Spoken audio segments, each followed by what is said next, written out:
गणानां त्वा गणपतिगुं हवामहे कविं कवीनामुपमश्रवस्तमम् ज्येष्ठराजं ब्रह्मणां ब्रह्मणस्पद आनशृण्वन्नोतिभिर्सीदसादनम् प्रणो देवी सरस्वती वाजेभिर्वाजिनीवती धीनामवित्रियवतु सौवर्णासन संस्थितां त्रिनयनां पीतां शुकोल्लासिनीं हेमाभाङ्गरुचिं शशाङ्कमकुडां सच्चम्बकस्रग्युलां हस्तैर्मुद्गरपाशवज्ररसनाः संबिभ्रतीं भूषणैः व्याप्ताङ्गीं बगलामुखीं त्रिजगदां संस्तम्भिनीं चिन्तये। ఈరోజు మాఘ బహుళ పంచమి సోమవారం ఫిబ్రవరి 17వ తేదీ నాడు తెలంగాణ రాష్ట్రంలో మెదక్ జిల్లాలో మండల కేంద్రం శివంపేట గ్రామంలో జగన్మాత శ్రీ బగళాముఖి అమ్మవారు 2 సంవత్సరాల క్రితం స్వయం వ్యక్తమై అవతరించినటువంటి పుణ్యక్షేత్రమే శ్రీ బగళాముఖి శక్తిపీఠం. ఈరోజు అమ్మవారి యొక్క ద్వితీయ వార్షికోత్సవ కార్యక్రమం అంగరంగ వైభవంగా జరగడానికి అన్ని ఏర్పాట్లు జరిగాయి. ఒకసారి అమ్మ యొక్క ఈ ప్రాకారాన్ని చూస్తే కనుక బగళాముఖి అమ్మ, ఆ తర్వాత మహాగణపతి, ఈ పక్క భగవత్పాద శంకరాచార్యుల వారు, ఇవి మనం పూర్ణ కలశంతో మనం దేవాలయంలోకి ప్రవేశిస్తూ ఉన్నాం. భద్రం కర్ణే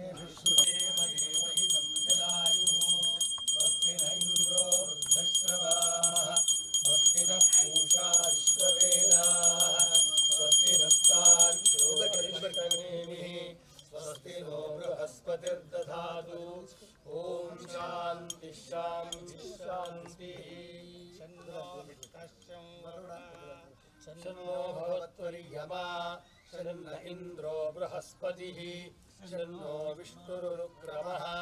नमो ब्रह्मणे नमस्ते वायो त्वमेव प्रत्यक्षं ब्रह्मासि त्वमेव प्रत्यक्षं ब्रह्म वदिष्यामि। बगलामुखी माता की जय, पीतांबरा माता की जय। वक्तारमवतु अवतु माम् अवतु वक्तारम्। ओम शांति शांति शांति। ओम शन्नो मित्रश्यं वरुणः शन्नो भवत्वर्यमा शन्न इंद्रो बृहस्पतिः शन्नो विष्णुरुक्रमः। नमो ब्रह्मणे नमस्ते वायो त्वमेव सत्यं वदिष्यामि। तन्मामवतु तद्वक्तारमवतु अवतु वक्तारम्। ओम शांति शांति शांतिः। ओम देवीं वाचमजनयन्तो मन्द्रेशमूर्च्छन्दुहाना धेनुर्वागस्मानुपसुष्टुतरवाहै तेजस्विनावधीतमस्तु पाविद्विषामहै। ओम शांति शांति शांति। శక్తిపీఠము ఒక విశిష్టత కలిగినటువంటిది. అమ్మ జగన్మాత శ్రీ బగళాముఖి అమ్మవారు దశమహావిద్యల్లో ఒకరు అని మనకు శాస్త్రాల్లో, పురాణాల్లో, తంత్రశాస్త్రంలో చెప్పబడ్డది. దశమహావిద్యల యొక్క అమ్మవారి యొక్క మూర్తులు కూడా ఇక్కడ మనకు దర్శనమిస్తున్నాయి. మొట్టమొదటి మహాకాళి అమ్మవారు, తర్వాత తారాదేవి, ఆ తర్వాత చిన్నమస్తాదేవి. మరొక విషయం ఏంటంటే కృతయుగంలో జగన్మాత బగళాముఖి అమ్మవారు విష్ణుమూర్తి తపస్సుకు వచ్చినటువంటిదై హరిద్రాశ్రమంలో ఇలా అవతరించింది. అందువల్ల హరిద్రాశ్రమంలో కమలంపై అష్టభుజాకార దేవాలయంలో అమ్మ యొక్క స్వరూపం ఉంది. ధూమావతీదేవి, మహాషోడశి అమ్మవారు, ఈ దశమహావిద్యల్లో అమ్మవారు కాళీ, తారా, చిన్నమస్త, శ్రీ విద్యా భువనేశ్వరి, భైరవి, బగళా, ధూమ్రా, మాతంగి, కమలాని, భువనేశ్వరీ దేవి. అదే మాదిరిగా త్రిపుర భైరవి అమ్మవారు మరియు మాతంగి దేవత, కమలాత్మిక. ఇక ఈరోజు ప్రధానంగా ఏమిటి అంటే అమ్మవారికి మూలమూర్తికి ఈరోజు అష్టోత్తర శత కలశములతో మనం ఇప్పుడు అభిమంత్రించిన పుణ్యతీర్థములతో అభిషేకం చేస్తాం. ఆ కార్యక్రమం జరుగుతూ ఉంది. అయితే ఈ క్షేత్రము అమ్మవారి యొక్క పవిత్రమైన క్షేత్రం కాబట్టి అమ్మ పసుపు కందకంలో పుట్టింది కాబట్టి అమ్మను మనం పీతాంబ అని అంటాం. అమ్మ ఎప్పుడైతే పీతాంబ అయిందో అమ్మ యొక్క పుత్రుడు హరిద్రా గణపతి. అక్కడ హరిద్రా గణపతి దర్శనం చేసుకొని అమ్మను చూద్దాం ఒకసారి.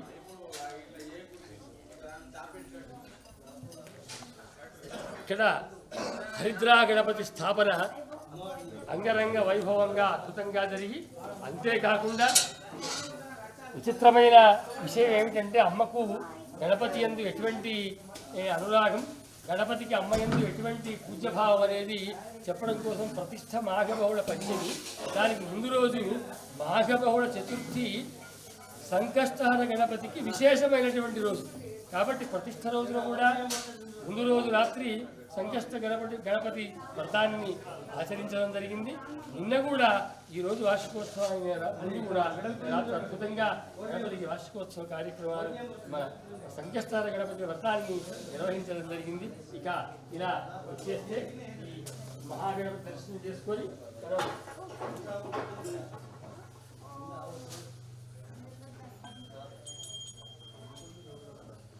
జగన్మాత పరమేశ్వరి చతుర్భుజాం త్రినయనాం పీతవస్త్రధరాం శివాం వందేహం బగలాం దేవీం శివాపుర నివాసిని అని చతుర్భుజే, ఓ చేత గద, మరో చేత పాశము, మరో చేత వజ్రాయుధము, ఇంకో చేత నాలుకను ఆయుధంగా ధరించినటువంటి పరాశక్తి దశమహావిద్యాంతర్గతమై అందరినీ అలరిస్తూ ఈ రోజున కేవలం భారతదేశంలో కాదు ప్రపంచమంతా కూడా ఈ జగన్మాత యొక్క అనుగ్రహము ప్రసరించి అందరినీ అద్భుతంగా మరి అనుగ్రహిస్తుంది.